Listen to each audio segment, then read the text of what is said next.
Welcome to Agmax. PM Kisan Samman Nidhi పథకానికి సంబంధించి కేంద్ర ప్రభుత్వం ఎప్పటికప్పుడు తాజా అప్డేట్స్ను ప్రజలకు తెలియజేస్తోంది. దీనివల్ల రైతులు ముందుగా ప్రణాళికలు చేసుకుని తమ అవసరాలను సమర్థవంతంగా నిర్వహించుకుంటున్నారు. దేశవ్యాప్తంగా సుమారు 9 కోట్ల మంది రైతులకు లబ్ధి చేకూరుస్తున్న ఈ పథకం మీద సహజంగానే ఎక్కువ ఆసక్తి ఉంటుంది. అయితే సోషల్ మీడియాలో వచ్చే ప్రతి సమాచారం నిజమే కాకపోవచ్చు. ఇటీవల పీఎం కిసాన్ కింద ఇప్పటి వరకు ఇస్తున్న సంవత్సరానికి 6,000 రూపాయలను డబుల్ చేసి 12,000 రూపాయలు ఇవ్వబోతున్నారనే ప్రచారం జరిగింది. దీనిపై కేంద్ర ప్రభుత్వం స్పష్టత ఇచ్చింది. ప్రస్తుతం పీఎం కిసాన్ పథకం కింద ప్రతి అర్హుడైన రైతుకు సంవత్సరానికి 3 విడతల్లో 6,000 రూపాయల చొప్పున కేంద్ర ప్రభుత్వం అందిస్తోంది. ఇప్పటి వరకు 21 విడతలు పూర్తయ్యాయి. 22వ విడతను 2026 ఫిబ్రవరిలో విడుదల చేయనున్నారు. 2024 డిసెంబర్లో పార్లమెంటరీ స్టాండింగ్ కమిటీ ఈ మొత్తాన్ని 12,000 రూపాయలకు పెంచాలని సూచించింది. రైతుల సాగు ఖర్చులు పెరిగాయని 2019లో ఇచ్చిన మొత్తమే ఇప్పటికీ కొనసాగించడం సరిపోదని కమిటీ అభిప్రాయపడింది.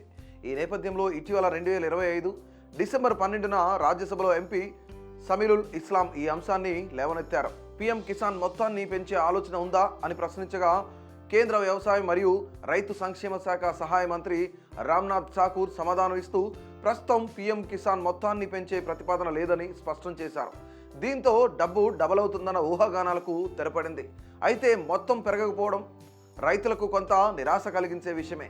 అదే సమయంలో మరో ముఖ్యమైన అంశాన్ని కూడా నిమిరుల్ ఇస్లాం ప్రస్తావించారు. పీఎం కిసాన్ పథకం పొందాలంటే రైతు ఐడి తప్పనిసరా అని ప్రశ్నకు మంత్రి ఠాకూర్ సమాధానం ఇచ్చారు. పీఎం కిసాన్కు అప్లై చేయాలంటే రైతు ఐడి ఉండటం అవసరమని తెలిపారు. అయితే ఈ రిజిస్ట్రేషన్ కొత్త రైతులకు మాత్రమే వర్తిస్తుందని, ఇప్పటికే లబ్ధి పొందుతున్న వారికి వెంటనే తప్పనిసరి కాదని చెప్పారు. ప్రస్తుతం 14 రాష్ట్రాల్లో రైతుల రిజిస్ట్రేషన్ ప్రక్రియ ప్రారంభమైందని, ఈ ప్రక్రియ పూర్తయితే రైతులకు ఒక యూనిక్ ఫార్మ్ ఐడి కార్డు ఇస్తారని తెలిపారు. ఆ ఐడి నంబర్ ద్వారానే భవిష్యత్తులో పీఎం కిసాన్ సహా ఇతర కేంద్ర పథకాలకు దరఖాస్తు చేసుకోవచ్చు. ఈ రైతు ఐడి రిజిస్ట్రేషన్ ప్రక్రియ ఆంధ్రప్రదేశ్లో ఇప్పటికే అమల్లో ఉంది. తెలంగాణలో ఇంకా పూర్తి స్థాయిలో ప్రారంభం కాలేదు. అయితే త్వరలో అమలు చేసే అవకాశం ఉంది. ప్రస్తుతం ఆంధ్రప్రదేశ్, అస్సాం, బీహార్, ఛత్తీస్గఢ్, గుజరాత్, మధ్యప్రదేశ్, మహారాష్ట్ర, ఒడిశా, రాజస్థాన్, ఉత్తరప్రదేశ్ వంటి రాష్ట్రాల్లో unique farmer ID AgriStack farmer registration ప్రక్రియ అమల్లో ఉంది. మొత్తం పీఎం కిసాన్ లబ్ధిదారులు సుమారు 85% మంది ఈ రాష్ట్రాలకు చెందినవారే కావడం గమనార్హం.